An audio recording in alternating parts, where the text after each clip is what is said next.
Olá, estamos mais uma vez no ar com o Coletiva Tendências, um podcast de coletiva.net.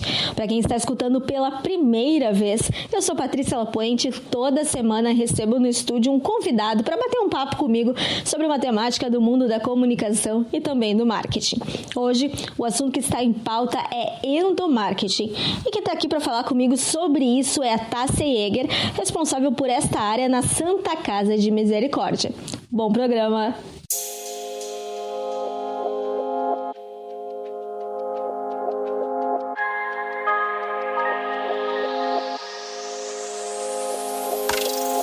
Como a Paty disse, me chamo Tássia Jäger, sou jornalista.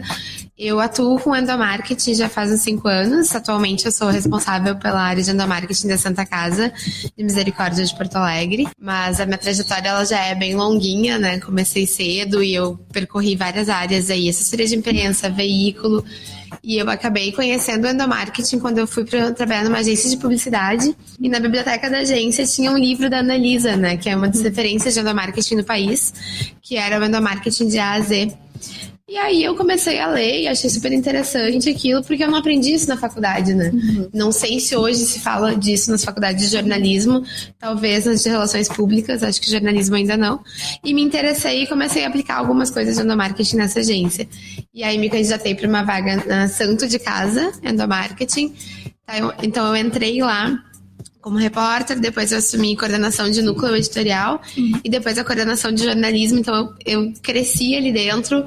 A Santo de Casa foi uma escola para mim, assim, aprendi tudo que eu precisava aprender de endomarketing ali, né, já que eu não tive esse conhecimento na faculdade, e aí eu recebi o convite para entrar na Santa Casa, então saí da Santo de Casa para ir para Santa Casa, implementar a área de endomarketing. Na verdade, existiam pessoas ali que trabalhavam um pouco com comunicação interna, mas era muito embrionário, né? Então, eles precisavam, de fato, implementar essa área, porque a demanda era crescente. Então, eu assumi esse desafio, já estou ali na Santa Casa há 2 anos e meio. É muito bacana, agora, ao longo do programa, eu vou falar um pouco da experiência. E, paralelo a isso, eu atuo como curadora, né, do Coletiva do Tendências Empresarial e escrevo um pouco pro negócio feminino e tô toda hora, né, buscando alguma coisa fora que me estimule, me desafie.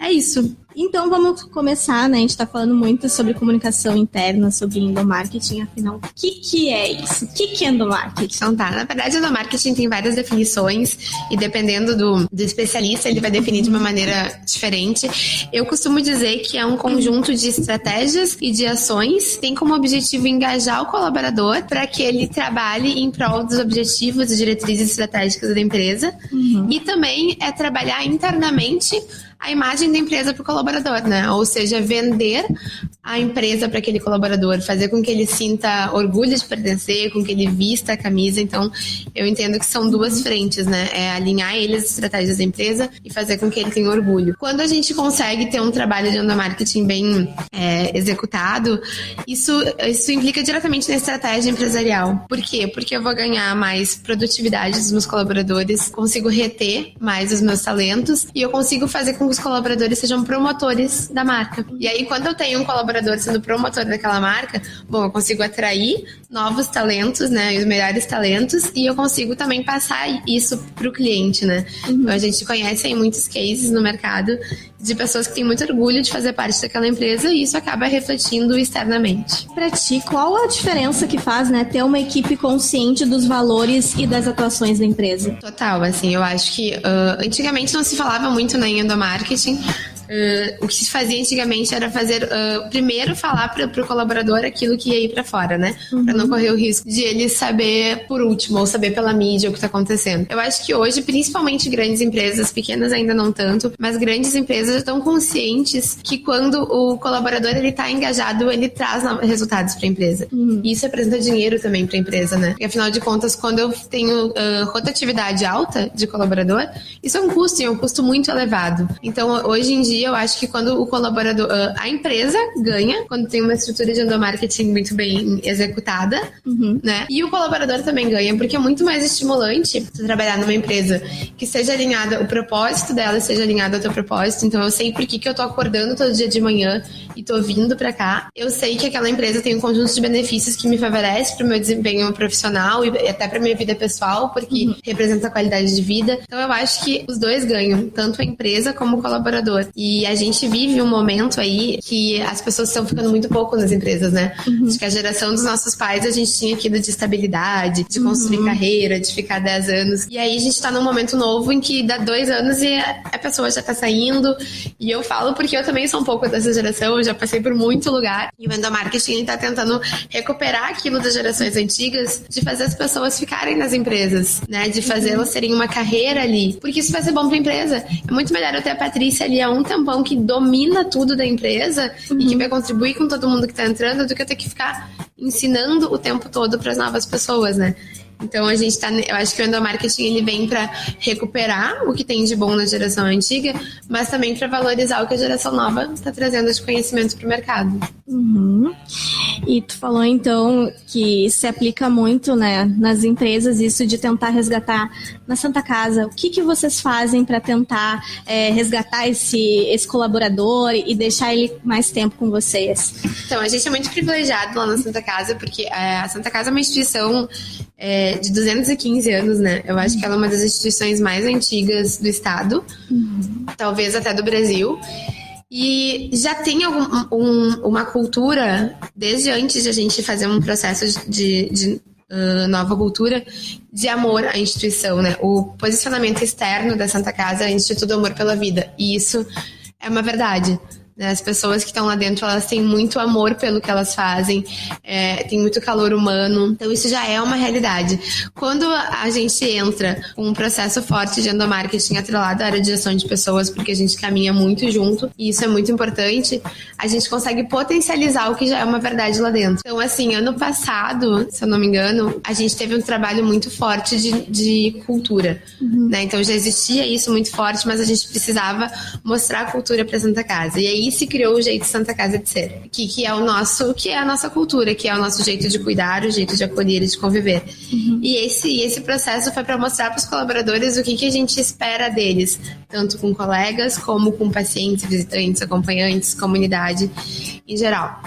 E esse processo de cultura, ele veio para potencializar uma coisa que já existia, e ele foi muito positivo e ele foi muito bem aceito, porque daí a gente tem um posicionamento externo, que é o Instituto Amor pela Vida, e um posicionamento interno que a gente criou, que é o A Gente Abraça Tudo Que Faz, que também é uma verdade, não foi uma coisa que a gente criou para depois se tornar verdade. Sim. Né? E por que a gente abraça tudo que faz? A gente criou o Dia do Jeito Santa Casa de Ser, que é o Dia do Abraço, é o Dia Mundial do Abraço, então casou muito, né, com o conceito. Então a gente trabalha muito em cima disso, né? A gente trabalha muito em cima da nossa cultura, do A Gente Abraça Tudo Que Faz. Então todas as nossas ações de endomarketing, elas estão relacionadas ao posicionamento interno.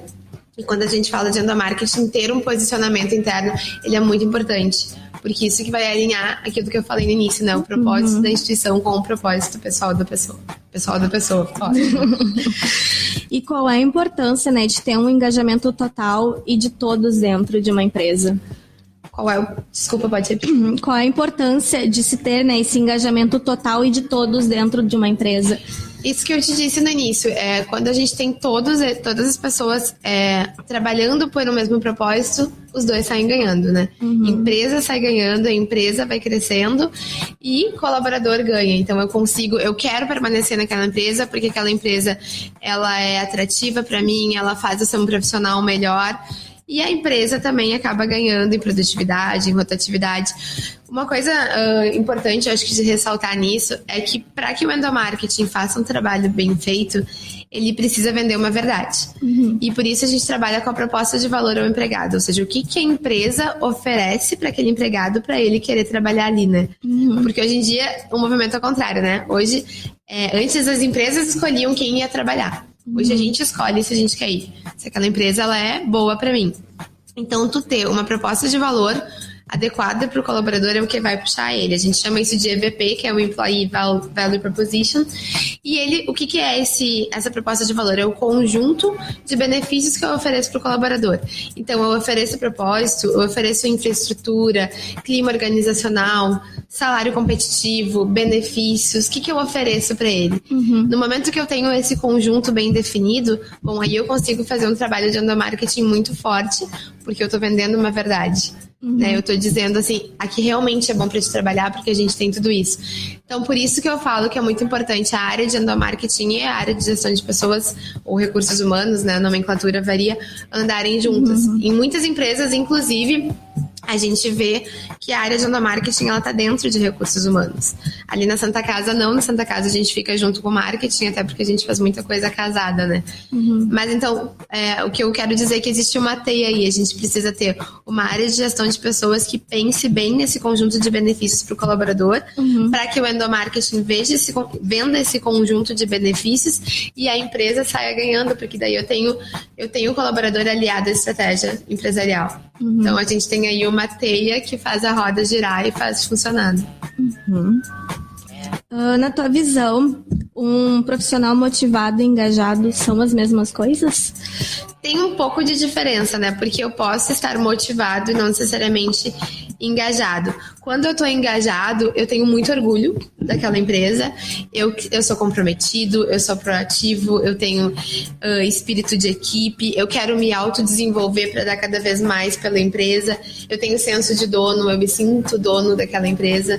Então esse é o engajado. Agora eu posso estar motivado para determinada função, determinado dia, e existe também uma coisa que é a motivação é interna. O engajamento a gente consegue estimular. Então, a gente, como endomarketing, eu vou fazer o possível para te engajar. Né? Eu vou te dar argumentos de que tu pode te engajar, mas a motivação está dentro de ti. Às vezes eu posso te dar um conjunto de benefícios super interessante, a empresa é um lugar super legal para trabalhar, a liderança é muito positiva, mas isso não está alinhado com o teu propósito de vida, então tu não está motivado para aquilo. Tu tá em Porto Alegre quando tu queria estar em Barcelona, tu tá... Então, nisso a gente não consegue influenciar muito. Então, existe essa pequena diferença entre os dois. E como é que deve ser o papel de um líder, né, da empresa em relação a esse engajamento? Essencial, né? Hoje a gente, até é legal, existe uma diferença entre endomarketing e comunicação interna. Não se usa muito hoje em dia, a gente diz que endomarketing é tudo, mas eu costumo diferenciar, né? Porque o endomarketing é esse conjunto de ações e estratégias. E a comunicação interna são os canais que eu utilizo para repassar as informações para os colaboradores. E até é importante salientar que o endomarketing ele só é efetivo se eu tenho uma rede de canais efetiva. Porque se eu não tenho por onde comunicar, se o processo de comunicação ainda é falho, não adianta eu gastar penso com várias ações porque não vai chegar em todos. E quando eu falo nessa rede de canais, eu falo de liderança também. Porque ele é ou deveria ser a principal e a primeira, né? E o primeiro canal de comunicação com os colaboradores. A gente vê muitos exemplos aí de empresas que são super legais. A gente até viveu um boom, né, de oferecer mesa de sinuca, videogame, vários benefícios de empresas, né? Mas se o teu líder não é bom, tudo isso vai por água abaixo. Tu pode estar numa empresa linda, bem decorada, com fruta, com cerveja, com game, mas se o teu líder é ruim, tu vai sair. Não importa. Então, assim, a gente sempre tenta levar isso de que os líderes eles têm que ser o principal canal. Então, eles têm que repassar a informação em primeira mão para os colaboradores, isso é essencial. Então, o que a gente chama de cascateamento de informação. Saiu da direção, vai para a liderança tem que repassar aquilo que eles entendem que os colaboradores precisam saber para evitar o que a gente chama de rádio peão, né? Que é a coisa mais horrível do que tu saber alguma coisa que tu deveria saber pelo teu líder, pelo corredor. Sim. Então, esse é o primeiro papel do líder, o repasse de informações. Depois disso, óbvio que é a função dele como líder, né? É a gestão de pessoas mesmo. Eu preciso saber como influenciar positivamente o meu colaborador. Eu preciso ter empatia, eu preciso ter flexibilidade, eu preciso conhecer, olhar no olho, dar feedback. Existem muitos processos aí que as áreas de recursos humanos fazem de feedback. Porém, hoje em dia o feedback ele é muito mais orgânico, ele está no teu dia a dia, né? E a gente até espera que o colaborador também dê esse feedback para a liderança. Então, cada vez mais, as empresas têm se preocupado em dar treinamentos para as lideranças para que eles entendam, de fato, o papel deles como líderes comunicadores. Porque ainda existe muita falha do líder ele ir nas reuniões, cuidar dos processos ou botar muita mão na massa na operação, e eles esquecem que eles têm que gerir pessoas sim.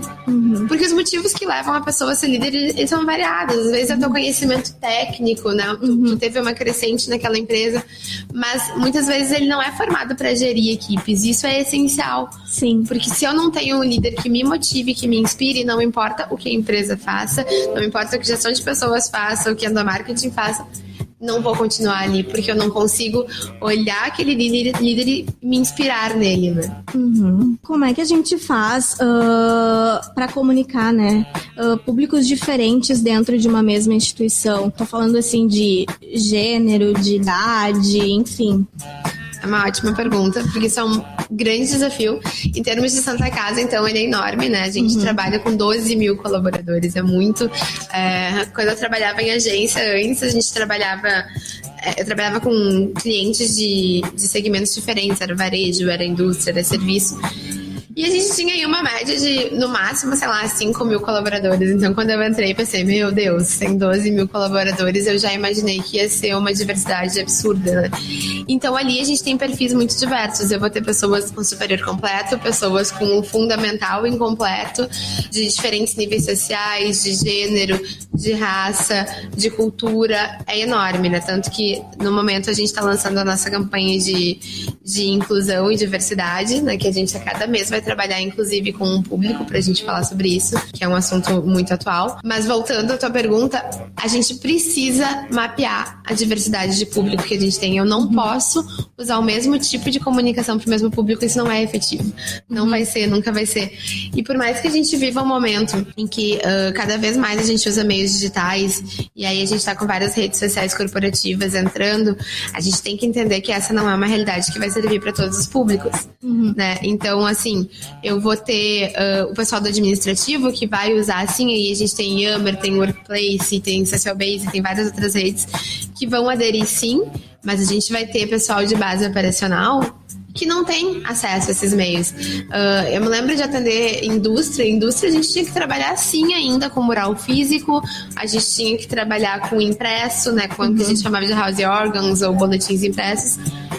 Mas a gente não vai chegar nunca no aplicativo. Não, porque eu não posso exigir para o meu colaborador de base, que de repente o salário dele é baixo, ter um smartphone que vai conseguir ter aquilo e dependendo da complexidade do trabalho da pessoa, eu também não posso exigir que ela fique no celular, né, mexendo nisso. E isso é uma coisa que a gente hoje está fazendo esse diagnóstico lá na Santa Casa para mapear essa diversidade de público e tentar ver quais são as soluções para cada público, né? Mas na minha experiência de agência, a gente aprendeu muito sobre isso e a gente tinha, a maioria dos clientes com quem eu trabalhava tinha uma rede de canais. E isso é muito importante, tu ter essa rede, porque então cada canal é destinado a um tipo de público, então tu vai ter a intranet para determinado público, o mural físico para outro. Eu me lembro de uma empresa que eles tinham um ônibus fretado, né, para ir para casa e para ir para empresa. E a gente aproveitava aquele tempo para entregar o boletim informativo quando ele entrava no ônibus ou quando ele entrava, porque daí o caminho dele até em casa ou até a empresa, ele estava se informando.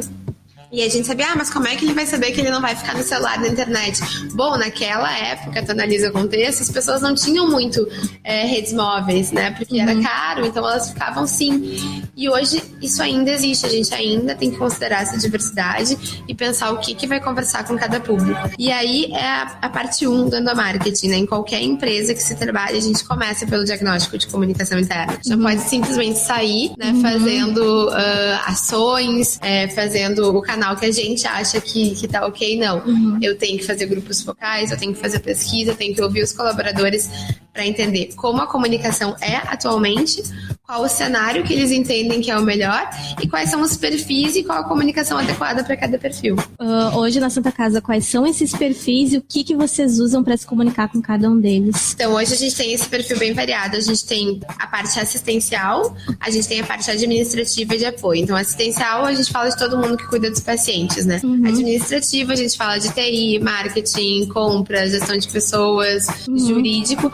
E apoio é nutrição, é limpeza, hospedagem. Então, e cada um desses perfis a gente já pensa em canais diferentes. Então, o pessoal de apoio, a gente ainda trabalha com canal físico, porque a gente ainda não consegue chegar neles com digital, apesar de estar nesse momento. Administrativo já é totalmente digital.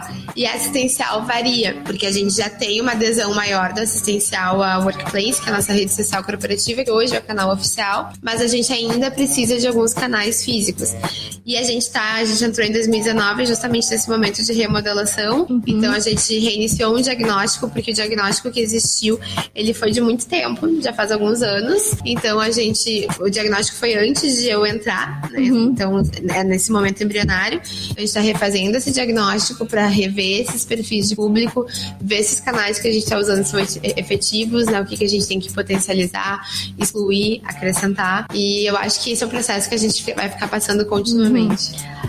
Com cada vez mais, né, as gerações muito diferentes, muito discrepantes uma das outras, às vezes até com 5 anos já é muito diferente, a tecnologia também que vem variando. O que tu aconselha? De quanto em quanto tempo uma empresa fazer esse diagnóstico?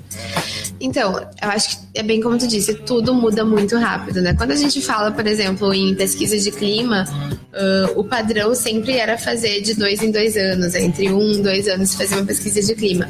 Hoje a gente já tô dando spoiler aí da nova revista, que tem matéria sobre isso. Hoje em dia a gente já tá falando em novos formatos de pesquisa de clima, que são jornadas do colaborador, que acabam pegando o primeiro mês do colaborador, os 6 primeiros meses, o primeiro ano. Então, a gente já tá tendo que ouvir o colaborador em períodos mais curtos. Por quê? Porque tem uma rotatividade muito grande, porque o cenário muda, as motivações mudam.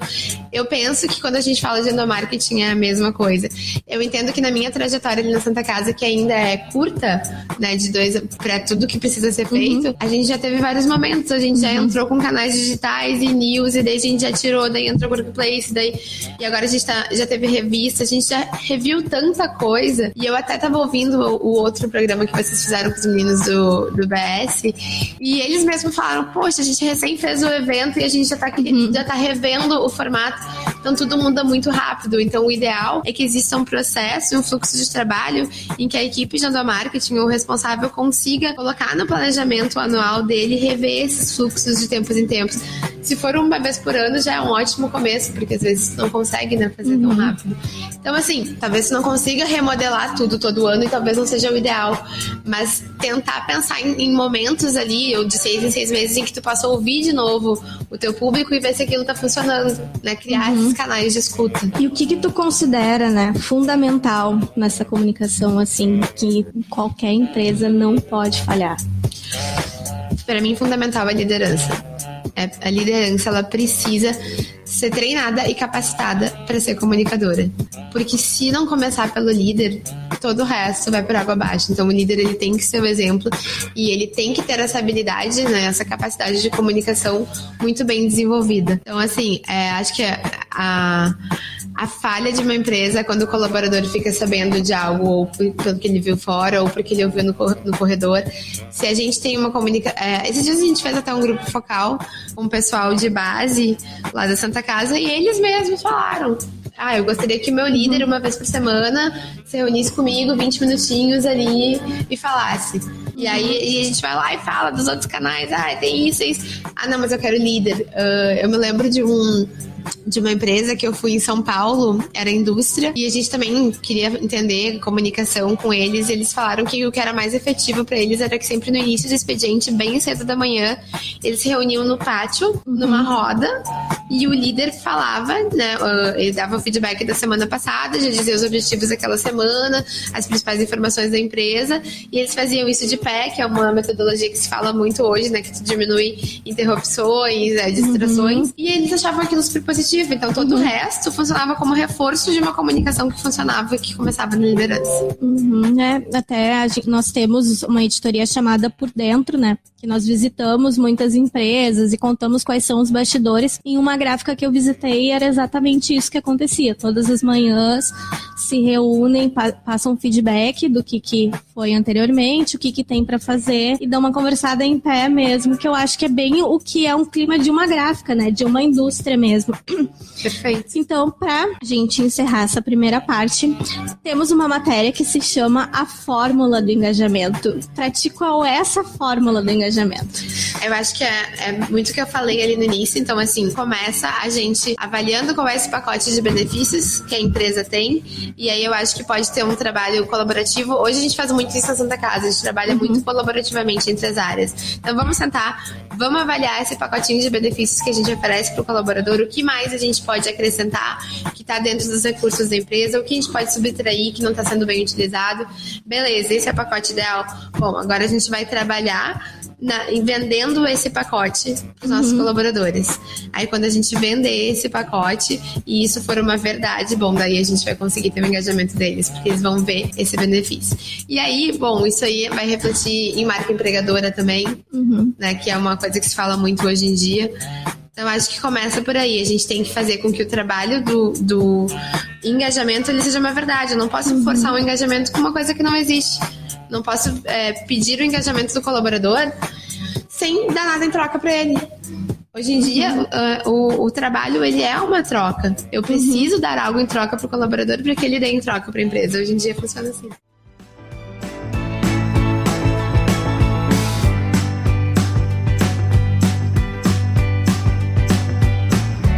Agora a ideia é um bate-papo direto com a Tássia e que ela responda assim com a primeira coisa que vier na cabeça dela. Então a gente pode começar? Pode. Então tá. Então eu vou te perguntar primeiro, então, um trabalho marcante. Foi um trabalho bem recente que a gente desenvolveu, que é uma campanha, um vídeo, né, que ele foi para um evento interno, Seminário de Reconhecimento da Gestão. Ele é um evento só para as lideranças da Santa Casa, mas ele acabou refletindo externamente, se chama O Último Primeiro Sonho. É a história do Edson, ele é um paciente do Hospital da Criança Santo Antônio e ele estava na fila esperando por um transplante de coração.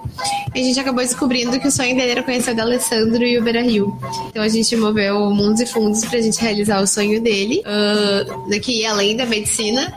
Infelizmente a gente não conseguiu, porque o Edson acabou falecendo, mas era um sonho que também era do pai dele, né, da família dele. Eles eram uma família muito humilde de Caçador, Santa Catarina.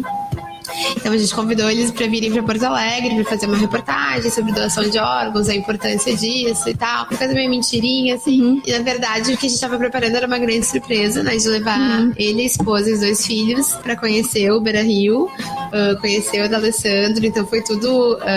eu me lembro direitinho da cena, assim. Ele e a esposa e os filhos entrando no estádio. Eles estavam no centro do estádio, assim, encantados. Porque, né, a gente pegou uma peça neles. E quando eles viram, o D'Alessandro entra correndo, né? Não sei se chegou a ver o vídeo, mas eu vou compartilhar com vocês. E ele tá carregando uma foto do Edson com o D'Alessandro. A gente fez uma montagem pra realizar de alguma maneira aquele sonho. Então a família, todo mundo fica super emocionado. E aí, pra completar, o D'Alessandro ainda chama um time que ajudou muito a cuidar do Edson. Então entra toda a equipe médica que cuidou do Edson, né? Fardada, com camiseta escrita Edson nas costas. E todo esse movimento, ele gerou um vídeo lindíssimo. Acabou sendo uma campanha de fim de ano, sem a gente perceber. E, nossa, teve um compartilhamento enorme, assim, e chamou muito pra campanha de doação de órgãos, né? Que é extremamente importante pra Santa Casa. E um momento especial na tua carreira?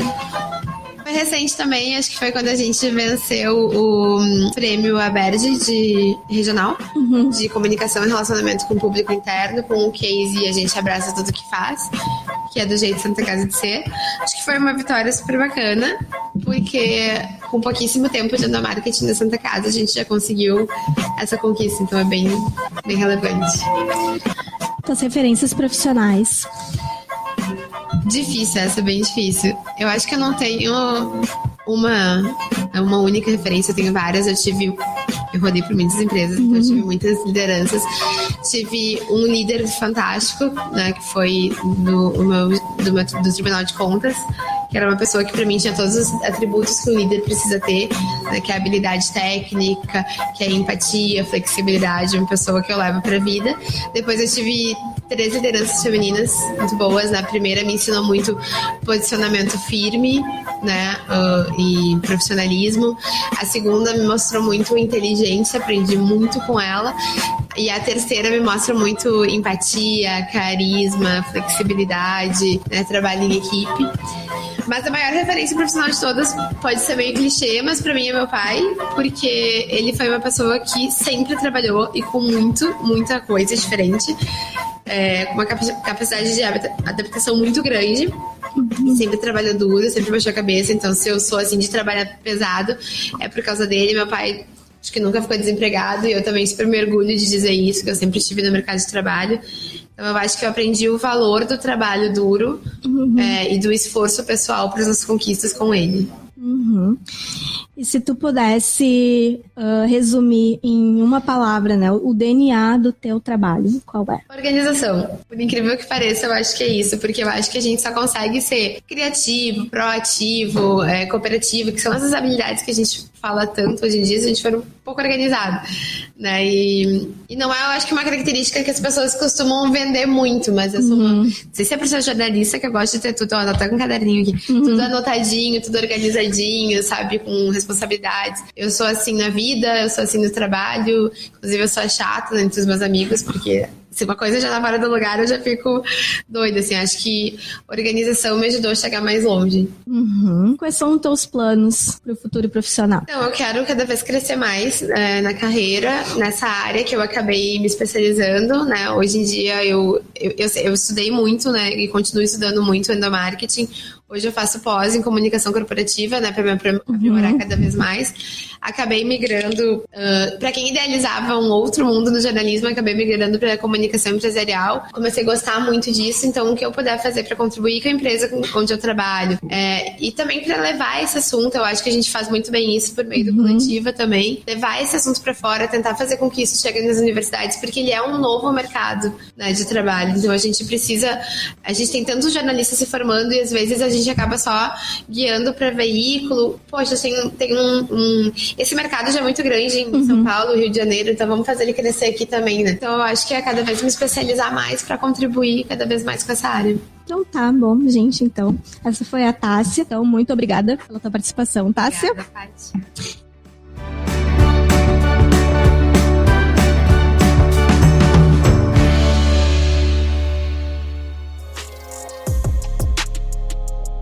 Chegou ao fim mais um Coletiva Tendências. Não deixem de acessar as nossas redes no Facebook, Instagram e LinkedIn. Estamos no @Coletiva Tendências com bastante conteúdo para vocês. Eu fico por aqui. Até uma próxima. Tchau, tchau.